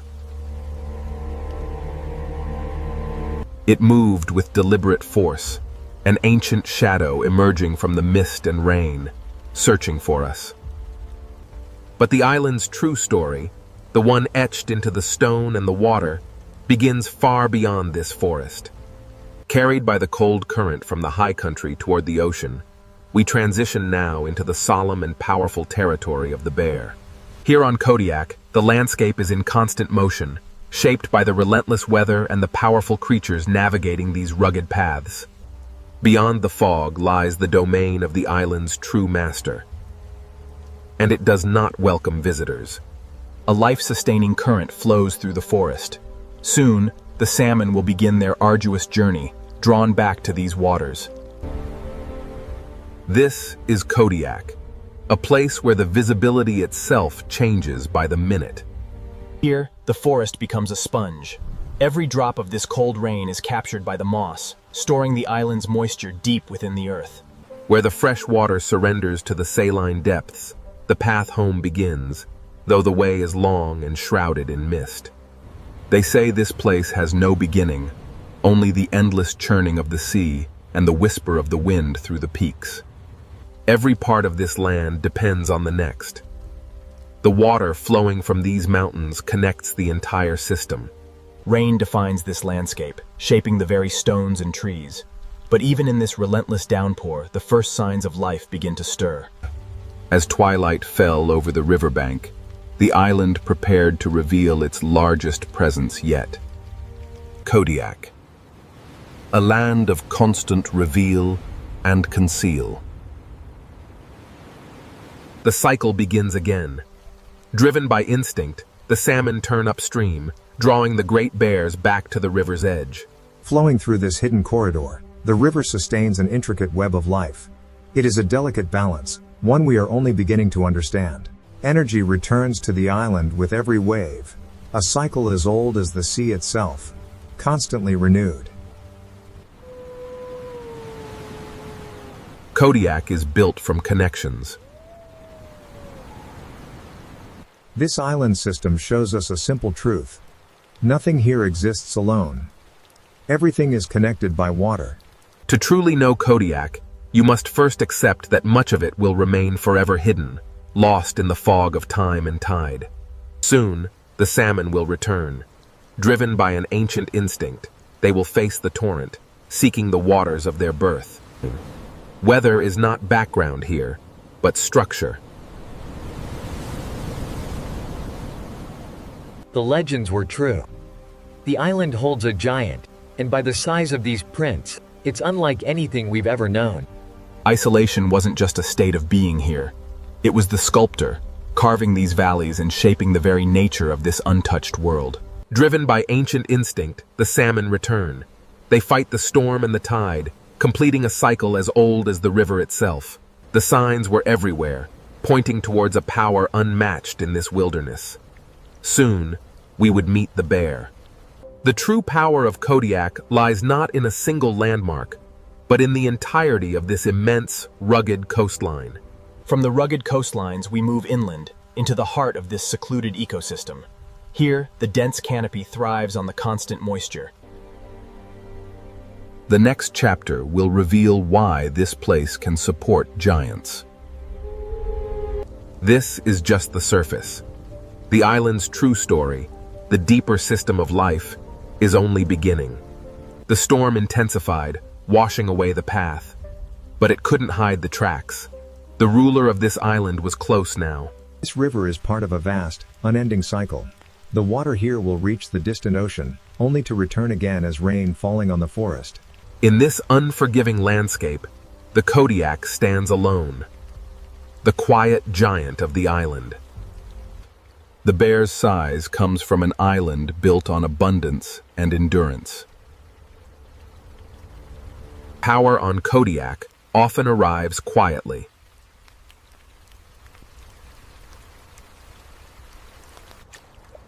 Rather than rush, the bear waits, studying the current's relentless flow. Driven by instinct, the salmon return, bringing the pulse of the ocean to these shallow waters.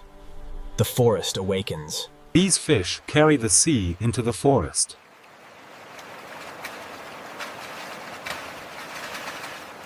This annual migration is the lifeblood of the wilderness. The salmon run is the bloodstream of the island, nourishing the forest and all its creatures.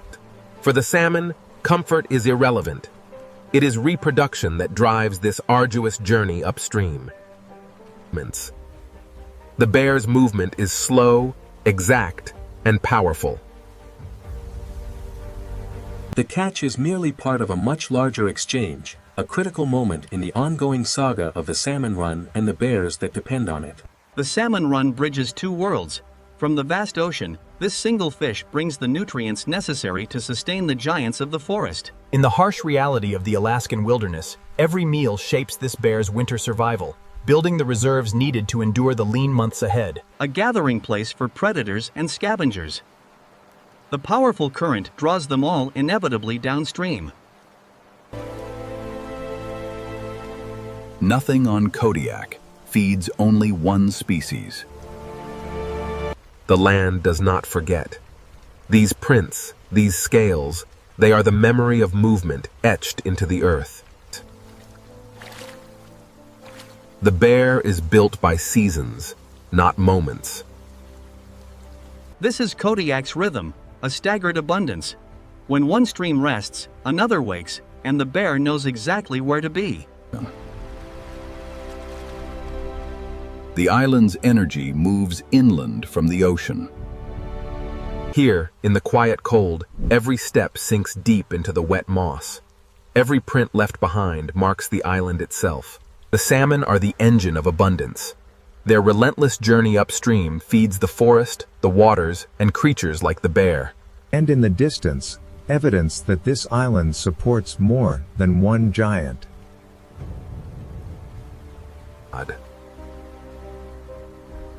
Kodiak's abundance is shared through timing and space. The bear's silence is not an absence of sound, but the sound of dominance itself, heavy and profound. The entire island is connected by water, a continuous flow linking forest, river, and the distant sea. Left behind on the riverbank, the salmon's body becomes a bridge, transferring vital ocean nutrients deep into the soil and the surrounding wildlife. What the bear does not take is returned to the earth. What the bear does not keep becomes life for the land. On Kodiak, the year is marked by seasonal doors. The bears move from the streams into the meadows as new food sources emerge. The bear survives on many foods, not one, shifting its diet from fish to the bounty of the forest floor. While it often grazes peacefully on the abundant vegetation, the bear remains a powerful presence, an apex predator moving through its domain. Kodiak's edges feed one another.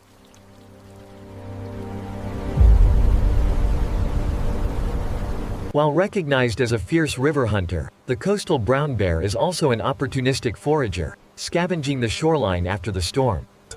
While the storm rages, the receding tide often leaves behind a bounty of food, scattered amidst the debris.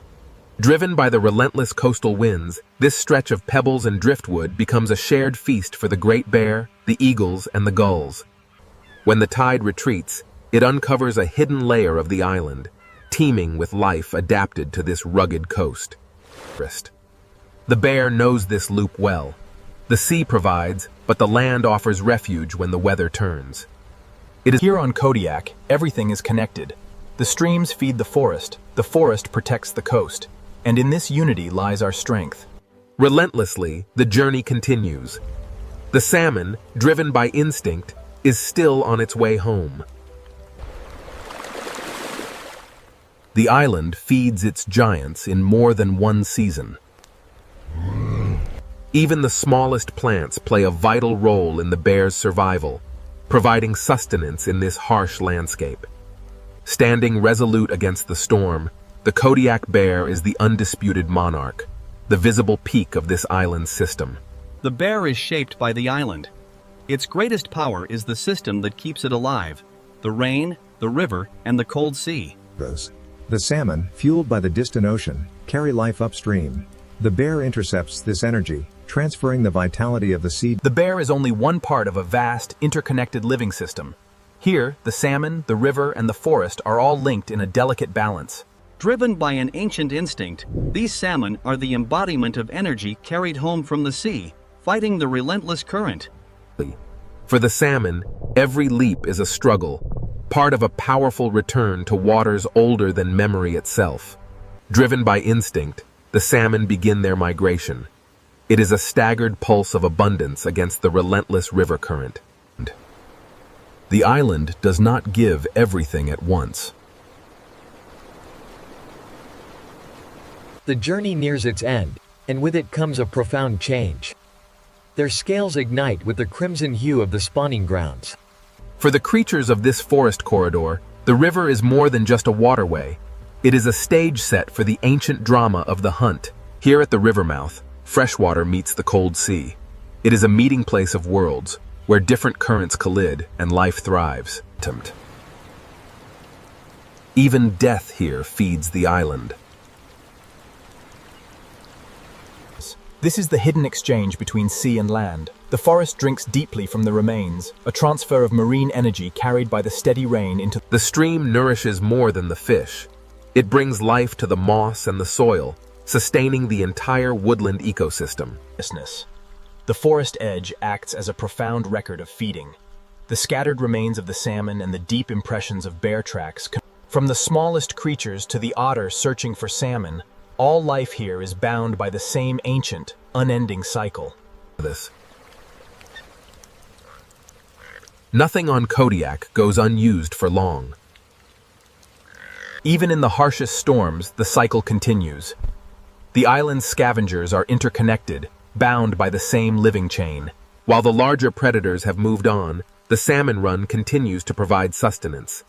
Even the smallest creatures inherit this bounty. Like a moving artery, the river transports vital nutrients, extending the reach of the salmon's gift far beyond the banks and deep into the valley soil. As the rain falls, it gathers the richness of the forest floor, carrying nutrients from the roots directly into the stream, feeding the water below. Here, on the island, distance collapses. Everything is connected, the stream to the sea, the forest to the fog. Here on Kodiak, the sheer abundance of the water spreads across the landscape, channeled through countless streams like veins in the earth. The rainforest thrives in this perpetual moisture. Every drop fuels the quiet, persistent growth of the moss and the rushing current of the stream. This is the final push. Against the relentless current and the coming storm, the salmon returns to the place of its birth to complete the circle of life. As the rain fills these tracks, it connects the bear's trail to the salmon's route. Their paths are forever linked. The island lived in his memory, a maze of scent and shadow. He followed the wet earth, a path worn deep by generations. Driven by instinct, the salmon fight the current, unaware that in this rugged wilderness, the bear is never far from the run. The bear's world, however, extends far beyond this stream, encompassing the hillside and the dense forest above. The prints tell a story of generations. The young must follow the path, learning the island's rhythm, even in the storm. Salmon shape family survival here. Without the energy supplied by these leaping fish, this mother and her cubs would not endure the coming lean months. The reliable return of the salmon fundamentally changes their chance of successfully raising young. The true abundance of this place isn't just seen, it's felt. Even in the silence, the river sings its ancient song of life. The island gives each creature a different map. For the salmon, it is the relentless current of the river. It is through these numerous small channels that the whole system finds its resilience. Even here, in the cold shadows of the forest, abundance finds a way, spreading across space and time, carried on the current. The next generation begins here. The forest provides shelter for the river. Roots, leaves, and needles create a damp canopy over the water, protecting it from the storm. But the true beginning of this epic journey wasn't in the shallow streams, but in the boundless depths of the sea. The ocean is not the edge of the story, but its source. On Kodiak, the landscape is defined by the constant, dramatic exchange between the mountains and the relentless power of the sea. Here, where the river meets the sea, the paths converge. The salmon's spawning trail and the bear's heavy print. The chain of life begins high above. Rain nourishes the forest, and each drop finds its way to the river, sustaining creatures like the salmon below. From the smallest salmon fighting the current to the eagle soaring high above the mist, every creature in this valley responds to the same ancient pulse. And so the salmon complete their journey, ensuring the sea lives inside the island, connecting forest and coastline in one continuous flow. From the turbulent coast, we follow the river deeper into the island's heart, where the mist hangs heavy among the ancient spruce. The forest is not separate from the river. It is shaped by its relentless power. Water connects everything here. The island stores the weather in every leaf, every needle. Every drop moves from cloud to moss to stream to sea. In this dense, wet environment, the rainforest acts as a crucial corridor of survival.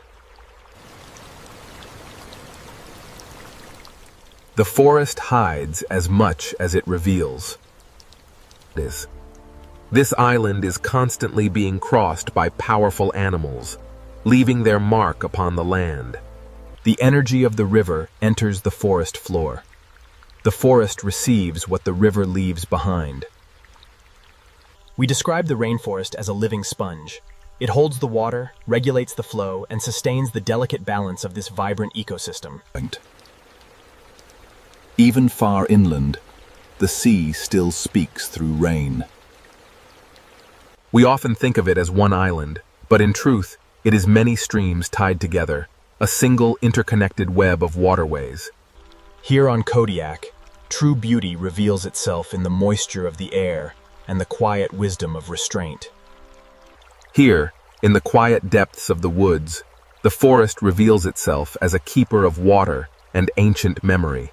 Visibility itself is merely part of the island's enduring challenge. The fog rarely lifts here on the ridge. Even obscured by the fog and rain, the presence of the giant is undeniable. It watches from the shadows. The forest is a living record. Every snapped branch and disturbed stone tells a story of what has passed this way. The river's gift becomes the forest's fuel. The island's ecosystem is quite literally built from layers beneath the surface, a deep foundation supporting the vibrant life you see here. This is Kodiak, a place where the land and water never separate. On this island, weather is not an interruption. It is simply the island's normal pulse. And here, silently, the nutrients travel.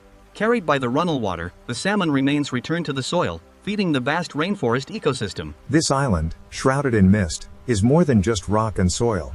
It is a chain of connected thresholds, each one leading to the next. The forest offers another season of feeding after the fish. Here, in the quiet rain, the island reveals its purpose. It feeds the giants, sustains the ancient bloodlines. The forest does not end at one edge. It breathes, expands, stretching far beyond the river and this small clearing.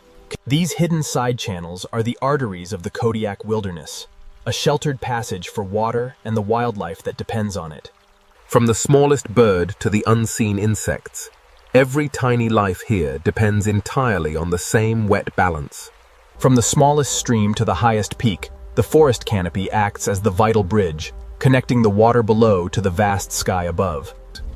The fog moves silently through the stillness of the ancient trees, revealing the hidden motion within the forest. Eventually, every single drop becomes a part of something larger. It is instinct, etched into their very being. The island's creatures navigate this maze by memory alone. Kodiak's power is not one scene, but the continuity between scenes.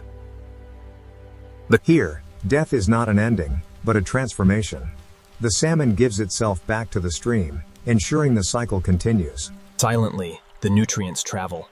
The legacy of the salmon enriching the very ground that sustains this vibrant rainforest ecosystem. This island, shrouded in mist, is more than just land. It is a chain of connected thresholds, each one leading to the next mystery. The forest offers another season of feeding after the fish. The island feeds giants in more ways than one. From the smallest berry to the largest creature, the cycle of life continues unbroken here in the rain-soaked wild. The forest does not truly end here at the meadow's edge. It continues on, vast and unending, stretching far beyond what the eye can see. The waterways of Kodiak are a network of hidden arteries, flowing beneath the roots and logs of the forest. From the grandest trees to the tiniest sparrow, Every life here depends on this delicate, wet balance. High above the canopy, the true scale of the forest is revealed, a bridge between the rushing river below and the open sky above. This ancient forest appears still, yet it hides motion deep within its stillness. The fog drifts, the rain falls, and the river flows onward. Every drop becomes part of something larger. The island's animals navigate by instinct, memorizing the contours of the land. Even as the rain washes away their prints, the path remains imprint on their minds. Kodiak's power is not one scene, but the continuity between scenes. In this place, death is merely nourishment. The rain washes the salmon back into the soil, feeding the moss and fueling the perpetual cycle of the forest. The light comes and goes quickly here. But even a momentary brightness reveals the true colors of this place, a stark beauty. Even the smallest watercourse belongs to the same system. Giants move quietly here.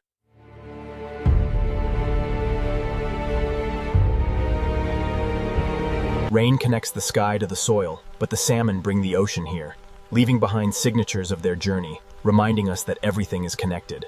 As the river surrenders to the sea, we must face the cliffs. The next chapter will test our resolve against the coastal winds. The river pulls us toward the coast, through this cold green world, where Kodiak's rainforest remembers the sea. From the deep embrace of the rainforest, the river surges onward, relentlessly drawn towards the stormy expanse of the open sea. Here, where the river meets the North Pacific, the island's edge is never still. This island is constantly being rewritten by the relentless force of the sea. Most people look to the sun to tell the time, but here on Kodiak, the tide is our clock, governing the rhythm of our lives. This is the shoreline, the living edge between worlds, a place where the relentless sea meets the unyielding land in a timeless dance. The bear is not only a river hunter, but also a coastal forager, scouring the beach for sustenance after the storm. For the bear, this storm-tossed shoreline is nothing less than a temporary table, generously set by the indifferent sea. From high above, the eagle watches the same storm system unfold, undisturbed by the chaos below. This is where freshwater meets the tide, a dynamic meeting place where hunters and scavengers gather, drawn by the currents of the ocean. But life here is not limited to the largest creatures. Even the smallest animals, like these tide pool crabs, utilize the coast's resources, Kodiak. It's a place where the sea and the land exchange life with every tide. Here on the shore, the ocean leaves behind more than waves. It leaves the evidence of life and death, reclaimed by the scavengers of the tide. Nothing on Kodiak is wasted for long. The coast is more than just land and sea. It's a shared corridor of opportunity for all who call it home. Twice a day, the retreating tide reveals a hidden world teeming with life along this rugged coast. The bear reads the coast as carefully as it reads the river. The tide reveals a temporary marketplace of energy, a rich feeding ground where life congregates under the cold sky. Predators and scavengers meet where the sea leaves its marks. The ocean breathes, a constant rhythm of opening and closing, revealing the secrets hidden beneath the waves. Standing resolute against the gale, the Kodiak is a creature forged by the wild embrace of both land and sea. Here, at the edge of the wild, every species understands the boundary. The bear claims the rock, the eagle the wind, but the ocean rules them both. Even the smallest birds are part of the same coastal rhythm. This is a landscape born of conflict, a coastline sculpted, day after day, by the endless pressure of the storm. The island's border is never a line, but a zone. Though it appears a barren landscape, the intertidal zone is a densely populated world, a hidden metropolis clinging to the rocks. As the Great Bear returns to the shelter of the trees, we see that Kodiak life moves in loops. For the Great Bear, the line between the coastal bounty and the deep woods is blurred. It's all part of the same continuous feeding route. The ocean is a patient artist, continually redrawing the boundaries of the land with each retreating tide. The coast is a place that remembers every visitor. Etched in the sand, their passing is marked, transient yet eternal. As the salmon return, we are reminded that river, coast, and sea are not separate entities, but rather one continuous, flowing exchange. The wind and rain are more than just elements. They are the sculptors, the island's true architects, constantly reshaping the land. Kodiak cannot be understood from one angle alone. Here on this rugged coast, survival is a daily negotiation. Between the waves, the wind, and each other, every meal is earned. But the sea never stops returning to reclaim the shore.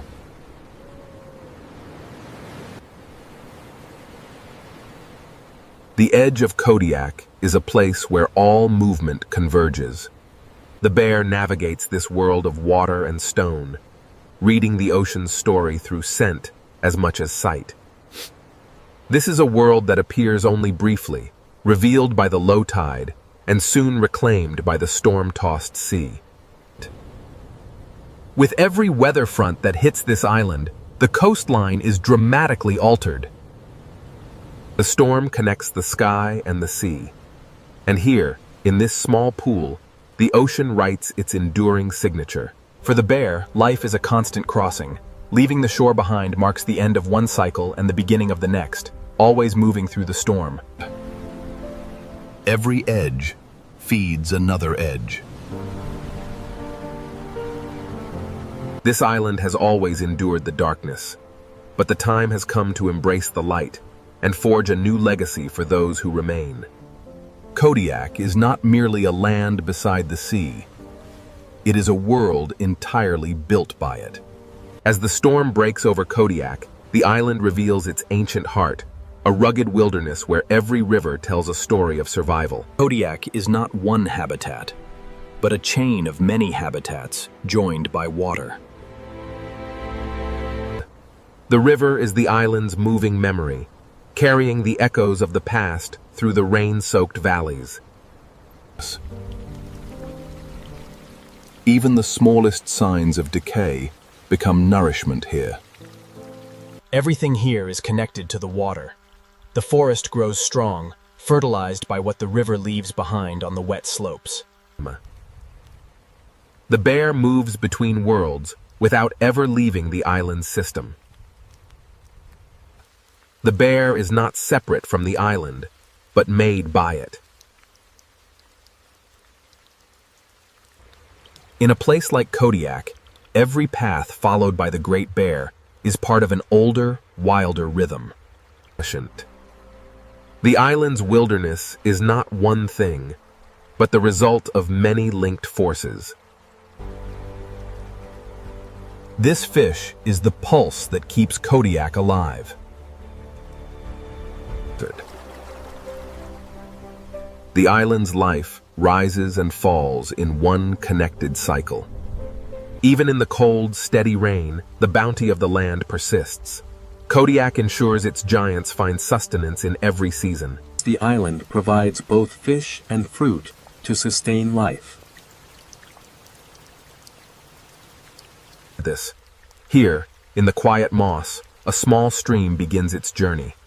Yet, it is inextricably linked to the great. There are places on Kodiak where the sheer scale of the landscape consistently exceeds the eye, dwarfing everything beneath the clouds. The island stores the weather deep within its roots. Here, death is not an ending, but merely another stage of renewal. The salmon gives itself back to the island. Kodiak's abundance is spread across many doors. The island is a harsh teacher, but she ensures the lessons of survival are passed down through every generation. For this family, survival hinges on the reliable return of the salmon. Kodiak is an island built around return. It is a place where the wild finds its way back home, year after year. Every river begins at sea.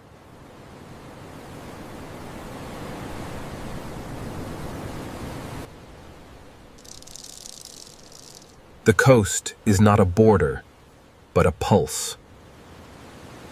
They say nothing stays fixed for long on Kodiak. The land itself is constantly reshaped by the restless ocean. Every scavenger belongs to the same feeding web. The island's economy is absolute. Here on the shoreline, the gulls and ravens ensure that the sea wastes nothing. The bear is a traveler, constantly moving between the island's feeding zones. Leaving the beach, he returns to the shelter of the river valley. It is here, in these waters, that predator and prey share the exact same route.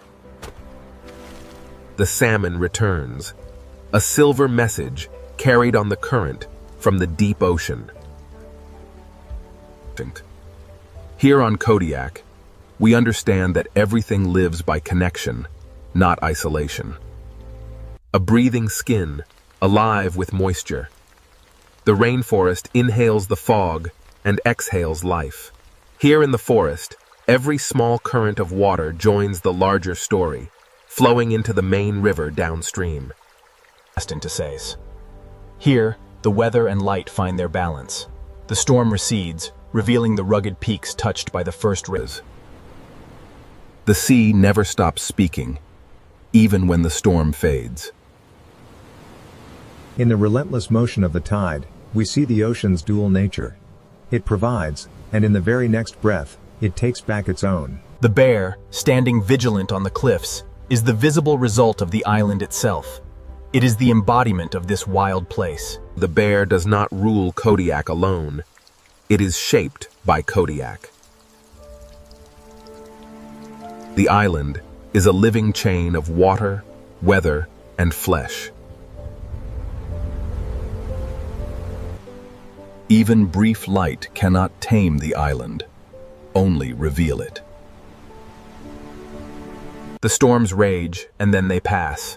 Here on Kodiak, the landscape endures, constantly reshaped, yet eternally itself. The island is never finished. It is only continuing. Ultimately, Kodiak is built entirely from the return of life from the sea. Wilderness here is not absence, but a living relationship. Kodiak is not simply an island that has bears, but an island built around the return of life, a wild kingdom that still speaks through rain, surf, and silence. Siberia is a place where nature does not follow human rules, but writes its own. As in Siberia, survival begins long before movement begins, because the land itself decides what is possible. Every footprint is a story, and every story in Siberia is written in cold, distance, and time. A powerful season, cold enough to freeze rivers into silence. Yet the smallest blades of grass find a way to endure. The forest is not just a backdrop in Siberia. It is the system that determines where life can hide, feed, and survive. In Siberia, animals rarely waste energy because the cost of a mistake is always higher in winter. That even water in Siberia must obey the season, slowing down until it becomes a locked, glassy mirror. Siberia is a continent-sized test of endurance, where every living creature must calculate calories, shelter, and timing. The bear does not merely live through Siberia. It reads the year, season by season. That in spring, the bear emerges from winter, carrying the memory of all the energy it stored before the cold closed in. Survival here often begins with scent, patience, and the ability to find what winter tried to bury. Early in the year, the bear is not hunting glory. It is rebuilding strength. In Siberia, every season offers a different challenge, and the bear must adapt to all of them. Siberia's summer is brief, but for the creatures that live here, it is the most valuable time of all. That the bear must eat heavily, because in Siberia fat is not weight alone. It is time stored inside the body. For the bear, the landscape is a changing menu. From the sweetness of berries, it shifts its focus to the silver flash of fish, moving. Autumn is the urgent season, when every creature must prepare before the land closes once more. The bear must become heavy enough to survive the time when the forest gives almost nothing back. The hibernation is not escape, but strategy, a deliberate answer to a world that no longer rewards movement. When the land becomes too expensive to cross, the bear obeys Siberia's oldest rule: do not waste life on what winter cannot return. Hunters of distance, reading snow, wind, and movement like an open map. And the pack survives not through raw speed alone, but through shared effort and the refusal to waste strength. In Siberia, deep snow punishes impatience, and cold punishes failure. That the wind is not empty in this land. It carries information, danger, and opportunity. Wolves do not hunt blindly. They search for weakness, timing, and the smallest advantage. A hunt in Siberia is never simple domination. It is negotiation with distance. The Eurasian lynx, a predator of silence, closeness, and restraint. That the lynx does not need a pack because it survives by becoming nearly invisible.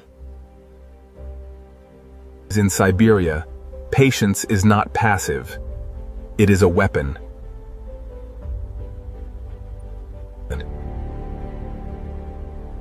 A failed chase wastes energy the lynx may not easily replace. Beyond the forest lies a different Siberia, one where survival belongs to movement across emptiness. In the tundra, hiding is harder, distance matters more, and every body is exposed to the horizon. Flexibility is the fox's great advantage, because Siberia rewards those who can change before the land forces change. Here in the tundra, abundance is temporary. This brief explosion of life must be used immediately, for the cold will soon return. The open space is not empty space. It is simply a place where life must solve exposure in different ways. The Amur tiger, one of the great predators of the cold forest, a creature of heat inside winter. This tiger survives in a landscape far from the warm jungle of human imagination. Every step matters, because deep snow can steal energy as fast as hunger can. The tiger's strength is real, but its power depends on forests, prey, and the space to move unseen.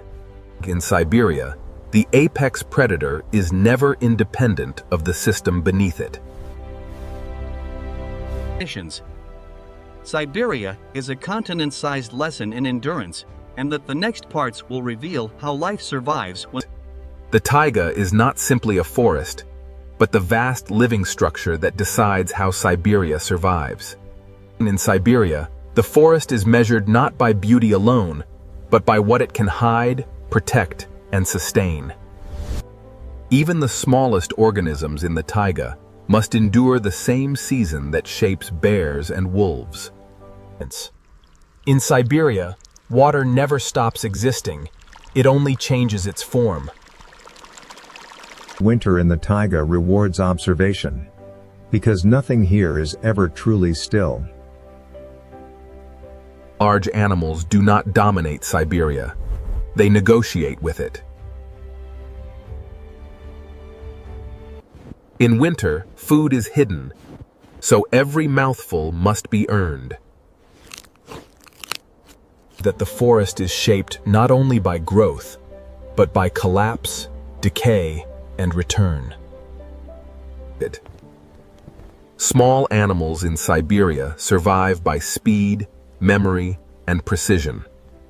Every movement in the taiga leaves a trace, and every trace can become danger. The taiga changes constantly, creating refuge in one place and exposure in another.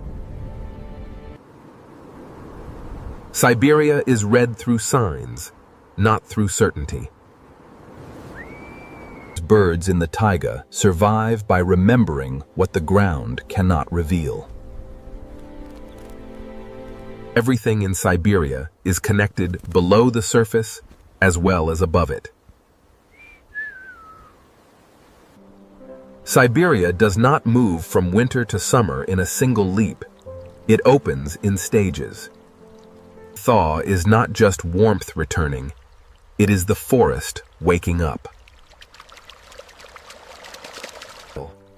In Siberia, life returns cautiously, understanding that the cold never fully disappears. Summer in the taiga is short, but it arrives with intensity. When the forest opens, every animal must act fast. Abundance in Siberia is often small, scattered, and temporary. The taiga becomes alive quickly once the snow retreats, but it will not stay open for long. Summer is a brief flood of opportunity for predators, herbivores, and scavengers alike. Nothing in Siberia is wasted, because every source of energy has value. Small predators survive by listening to the forest before they enter it. The taiga in summer is not less dangerous, it is simply more active. Prey in Siberia survives by reading danger before danger begins to move. The air above the taiga is also part of this same ecosystem.